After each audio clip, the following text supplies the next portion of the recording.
Welcome everybody to the Wine Stain. I'm Dave Serposo. Glad you could join us. On today's show, we're going to try a couple of Chardonnays. We're going to stick in that under $10 range one more time. This is as we lead into the Christmas holidays. Last week we did the red wines, the Merlot and the Cabernet from the Robert Mondavi Reserve line. And now we're going to give a couple of Chardonnays that still fall in that same price range if you have white wine drinkers coming over for the celebrations, or if you just want to know about a couple that you can have on hand. Next week we're going to try something a little bit in the more of the $20 to $25 range with some Cabernets. I think both are from the Napa Valley area.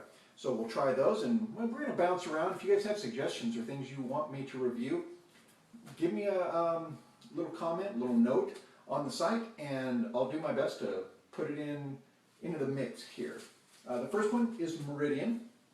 If you have looked around on the site, you'll see that I reviewed this wine.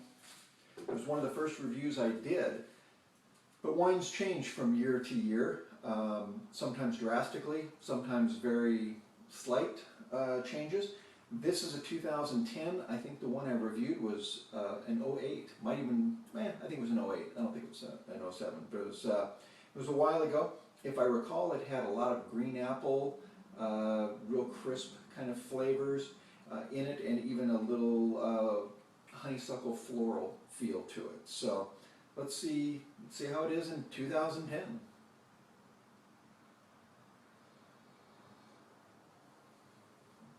Well, the green apple has left. As a matter of fact, not much even in the honeysuckle area. What I'm getting is more pear, peaches, and in that realm. So it seems that it's not quite as crisp as the one was that I had tried before. The one, if I recall before, seems like it spent almost its whole life in stainless tanks and not a lot of time in oak.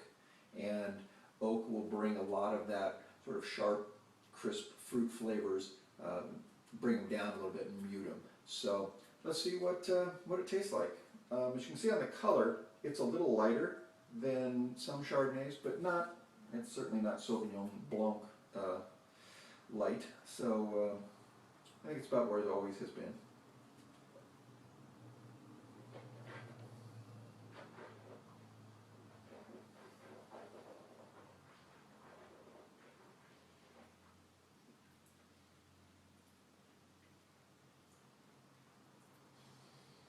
There's some of the green apple there.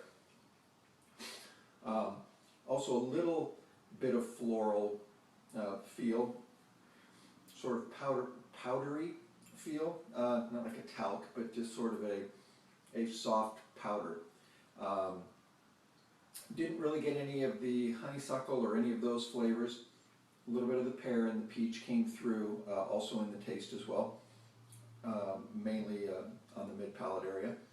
The finish is real good. Meridian Chardonnay has always been regarded as one of the best you can find in that under $10 range. As a matter of fact, a lot of people say, even into the $15 and close to $20 range, it's on the top of their lists.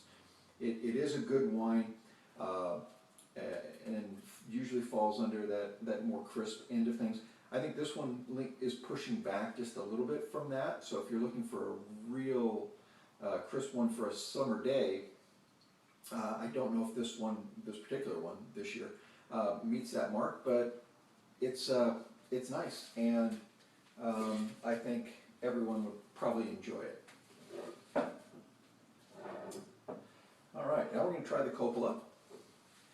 This is from Francis Ford Coppola of Godfather fame, and he started his winery a number of years ago and has some very good quality wines, but also has a couple of wines that are in the lower $10 range, this Chardonnay being one, and then they have a red called Rosso, R-O-S-S-O. I'm not sure exactly how you pronounce that, and that's a nice little wine as well. I call it my pizza wine. So if you're having some pizza and you want to have a nice, somewhat red Italian table wine, it's not too bad. This is very flowery. As a matter of fact, I'm not getting much in the way of fruit aromas at all.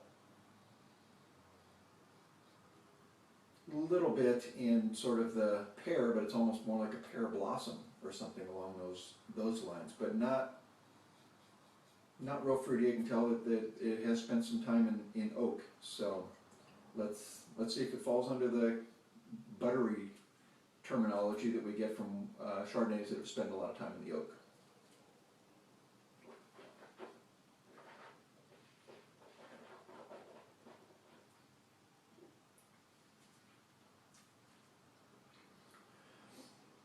There's definitely some oak on this. I wouldn't classify it as one of those real buttery ones.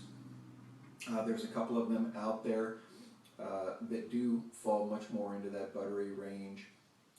In the, not necessarily inexpensive, La Crema has one, I think, in the $15 range. That's a good buttery type one. Toasted Head right in that $12 range. Hess in the $10 range.